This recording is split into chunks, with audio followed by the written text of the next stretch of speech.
আজকে আপনাদেরকে আমার এক পরিচিতর গল্প শোনাবো। গল্পটাও যেভাবে বলেছিল ঠিক সেভাবে আপনাদেরকে শোনাচ্ছি। তো আমার ওই পরিচিত বন্ধুটা গ্রামে থাকে। তো গ্রামের হাটগুলো অনেক দূরে দূরে হয়।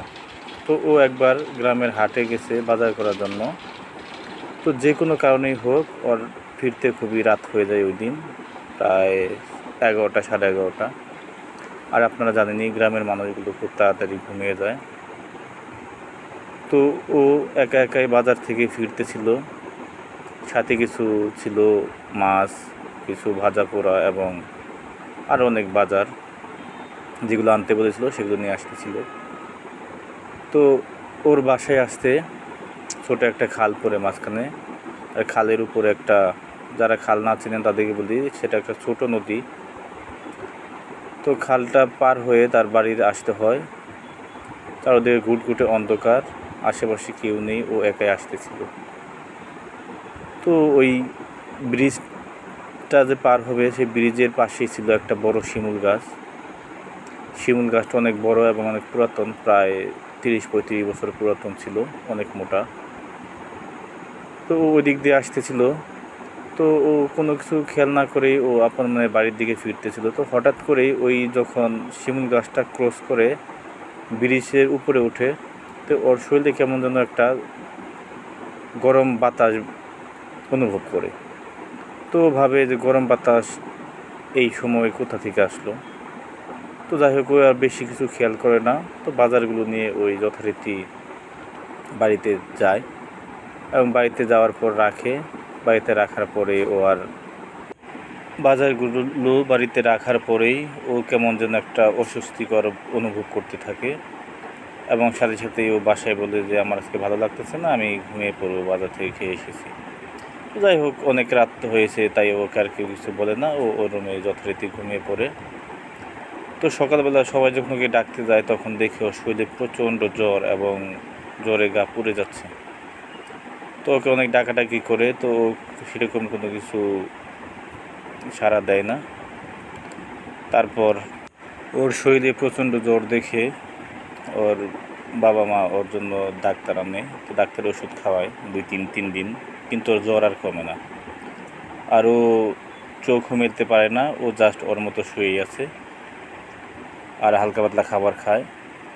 তো এমতো অবস্থায় গ্রামের মুরব্বীরা বলতেছে যে ওকে এক কাজ করো, ওর তো জ্বর কমতেছে না, হয়তো বা রাতে সেদিন তো বাজার থেকেও একা একা ফিরতেছিল, একটা কবিরাজকে ডেকে আনলে কেমন হয়। প্রথমে একটা হুজুর ডেকে আনে, হুজুরকে দিয়ে একে দেখায়। তো হুজুর অনেক পানি পড়া দেয়, অনেক জার ফুক করে, কিন্তু তাতে কোনো লাভ হয় না। তারপর তারা একটা কবিরাজকে নিয়ে আসে এবং কবিরাজ তাদের বাড়িতে ঢোকার আগে থেকেই বলে যে এই বাড়িতে কোনো সমস্যা আছে এবং খুব বড় ধরনের সমস্যা আছে। তো যাই হোক, কবিরাজটা বাড়িতে আসে, এসে ওকে দেখেই বলে ওকে তো জিনে আসর পড়ছে। যাই হোক, তারপর জিন হাজির করার পর বলতেছে, কী রে তোর কী সমস্যা বা কেমনে ওকে ধরলি। ওরও বলতেছে যে সেদিন ও তো আমার গায়ের উপর দিয়ে পাড়ায় গেছে, এর জন্য আমি আসর করছি। পরে বলতেছে, তোর গায়ের উপর দিয়ে পাড়ায় গেছে মানে? ও তোর গায়ের উপরে শুয়ে পাড়াবে।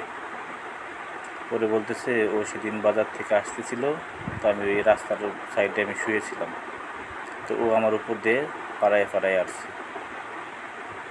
পরে বলতেছে, ও তোর উপরে পাড়ায় আসছে, ও তো তোকে দেখতে পায়নি, তুই এটা বুঝোস না। পরে বলতেছে, কেন আমি বুঝবো, ওই আসার আগে কিছু বলতো আমাকে, কোনো ইশারা দিত, ও তোর মতো আইসা পড়ছে। তো যাই হোক, এক কথায় দুই কথায় ওজা জিনের সাথে খুবই তর্কাতর্কি শুরু হয় এবং ওকে বলে, এখন তুই কী চাস, তুই কীভাবে ওকে ছেড়ে যাবি। তো জিন বলে, না, ও আমার যেহেতু অসম্মানই করছে, আমি ওকে ছাড়বো না, ওর ক্ষতি করেই ছাড়বো। তারপর ওজা বলে, ক্ষতি করা দরকার নাই, ও তো তোকে দেখতে পাইনি, না দেখে এরকম কাজ করছে, ওকে এবার মতো ক্ষমা করে দে। ও বলতেছে, না, আমি ক্ষমা করবো না, আমাকে ছাড়বো না। এই বলে জিন চলে যায়। কবিরাজ অনেক চেষ্টা করে কিন্তু ওকে হাজির করতে পারে না। ওই দিনের মতো কবিরাজ চলে যায়। তো পরের দিন সকালবেলা গিয়ে ওর দরজা খুলতে দেখে যে আমার বন্ধুটা ওই রুমে নেই। তো ওর বাবা মা খুবই চিন্তিত, তো রুমে নেই, কোথায় গেল।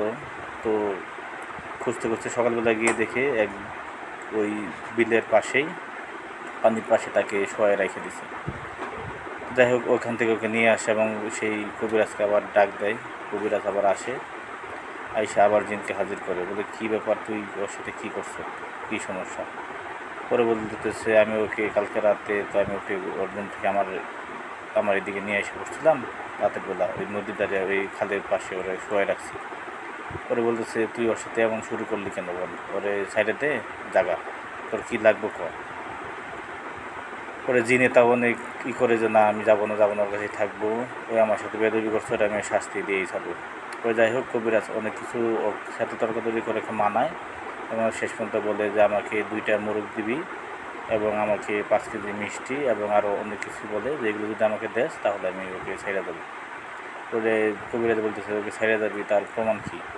পরে বলতেছে যে শিমুল গাছের ওইখানে ওই আমার উপরে ছায়ের উপরে পাড়া দিয়ে দিছিল, ওইখানে ওই 2টা মুরগি এবং মিষ্টি রাতের বেলায় গিয়ে রেখে আসা লাগবে এবং আমি যাওয়ার সময় ওই শিমুল গাছের একটা ডাল ভেঙে চলে যাবো। ভাঙা থাকলে বুঝতে পারবেন যে আমি চলে গেছি। যাই হোক যথারীতি তারপরের দিন মধ্যরাতের বেলা ওর পরিবারের একজন যায় গিয়ে 5 কেজি মিষ্টি 2টা মোরগ এবং আরও আনুষঙ্গিক যা কিছু বলে সেগুলো গাছের নিচে রেখে আসে। পরের দিন মাশাআল্লাহ ও পুরোপুরি সুস্থ হয়ে যায় এবং ওর শরীরে কোনো জ্বর থাকে না, কোনো কিছু থাকে না এবং সবাই গিয়ে দেখে ওই শিমুল গাছের ওই সবার উপরে যে একটা ডাল ছিল ওই ডালটা ভাঙা।